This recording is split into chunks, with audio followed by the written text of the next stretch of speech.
You're always assessing your athletes. In this video, I'm going to walk you through informal versus formal assessments and how we use both of these as coaches to allow athletes to see them progressing.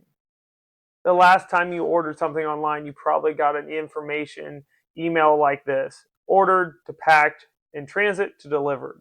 These are the big checkpoints that we see when we get a package. But what we don't see is the person actually packing it. That box actually getting moved to the truck, and the truck actually moving into the delivered to our desired location. Now, what does this have to do with strength and conditioning? When we think about athletes and assessing athletes, there are two types of assessments: formal versus informal. Our formal assessments are the ones that we actually see. Those are the big milestones. Just like our tracking of our package, these are the big four that we're going to see. Whereas the informal is the small things that we may not notice on a day-to-day basis, but can be very impactful for the athlete to show progression over time. The good and the bad. When we think about formal and informal assessments, we both have pros and cons for each. For the formal assessments, they can be great for in-depth data. It allows us to see long-term progress in telling an athlete, hey, it's going to take this long to see improvements in these assessments. It shows commitment to the athlete's goals. As time passes, their commitment to their goals may change, so we have to know that. For the informal assessment, quick, easy, tracks daily fluctuations, builds short-term buy-in.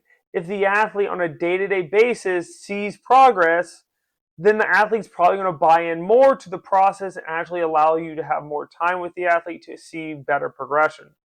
Now, when we look at the cons for formal assessments, are time consuming. It can take 1 to 2 hours. It may take away from a training day. Think about this. We're training, not assessing all the time. If we're taking a day away from training, we're not getting better on that assessment day to take that formal assessment. We're just seeing where we're at and what we can change over time. It's hard to scale a lot across large groups. When we think about scalability, formal assessments are not going to be scalable because of the time constraint. We're going to have only so much time throughout the day to actually assess the athletes. For the informal assessments, we look at data can be misleading. How can it be misleading? Well, if we're asking the athletes to jump every day and they're not giving their full effort every single time, it can mislead the data that we're looking at in our decision-making process. If you have the athletes step on a scale every day, sometimes it's easy to just forget to step on the scale and type their weight in. Athletes don't always see value. Because informal assessments are usually the little things, athletes don't see those things as important, which then can lead to misleading or easily forgotten data. So when we think about formal and informal, neither one is better or worse. We have to use both, and we have to know that athletes need to see valued in both. So when we think about assessment processes, there's going to be a 4-step process. We're going to first define what we want to assess. We're then going to build the testing table, deliver and debrief, establish an assessment cadence. So we're going to go over step 1, define what you want to assess. First, we need to look at the demands of the sport. If you haven't already developed an in-depth definition of what success looks like from a body standpoint, from an anatomy standpoint, from a system standpoint, you need to do that now before you move on. The part 2 of this step 1 is making a list of all the key qualities, ranges of motion, or anything the athlete needs to have success within that sport. Once we've done step 1 and we know what to assess, we can move on to step 2, which is building the testing table. With the testing table, we're going to have 4 main categories. Test name. What is the name of the actual test we're doing? Pass-fail criteria. What is a good, bad, pass, fail, adequate, not adequate? However you define those criteria, those need to be broken down, because then that leads into the action plan. What are you actually going to do with this data to allow the athlete to have success? For the first example, if less than 30 degrees, increase hip IR work in the prep. This means we're not just assessing to assess, we're assessing to create an action plan. Big key note, Do not assess anything that has no action plan accompanied to it. If you just assess to assess, you're wasting your athlete's time and your time. We need to be able to always have an action plan with the assessment process. Finally, we're going to look at the time it takes. We have to know how long it's going to take to actually assess, because this is going to determine if it becomes an informal assessment or a formal assessment. Majority of the time, they're going to be separate and having a day-to-day or a monthly schedule.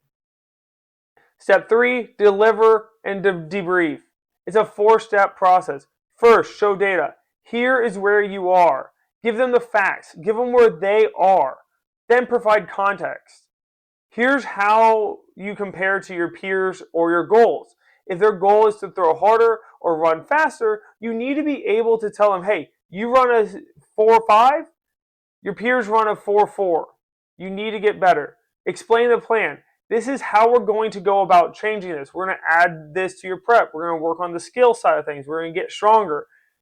Then set a timeline. Here's how long it's going to expect to see these results. This gives an athlete confidence to know, hey, I shouldn't see a grand improvement in a week. If you give them the context of, hey, this is going to be a 12-week process to see you go from a 4.5 to a 4.4. This allows the athlete to have expectations up front and communicated expectations so they don't get blindsided in 2 weeks when they haven't seen results. If you provide context on the front end, it allows the athlete to know what to expect from a week-to-week, day-to-day, month-to-month basis. In step 4, we're going to look at establish an assessment cadence. We look at daily and weekly are your informal assessments. This is your weight tracking, stepping on a scale, your lifting score if you have some type of that, RPE, readiness check-ins. Anything that is easy and done daily is going to be an informal assessment.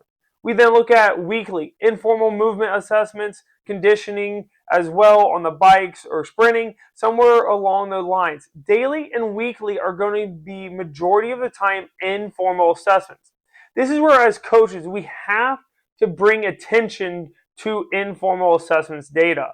This is where every day we need to be on the athletes about stepping on the scale or their lifting score or their conditioning output or their assessments on range of motion. Athletes will forget about informal assessments.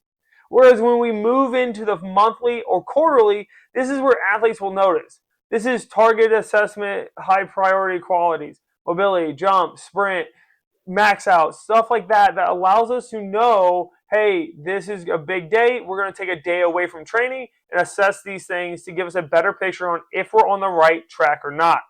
We then finally look at the most formal assessment, which is the quarterly. This is where we're going to take that 1 to 2 to 3 hours, maybe a whole week, to be able to assess our athletes to see if the preceding months was able to actually increase the outputs that we were actually looking for. So when we think about assessments as coaches, we have to be able to use both informal and formal to allow athletes to see progress and actually hold us accountable and them accountable. Systems drive success, so start building.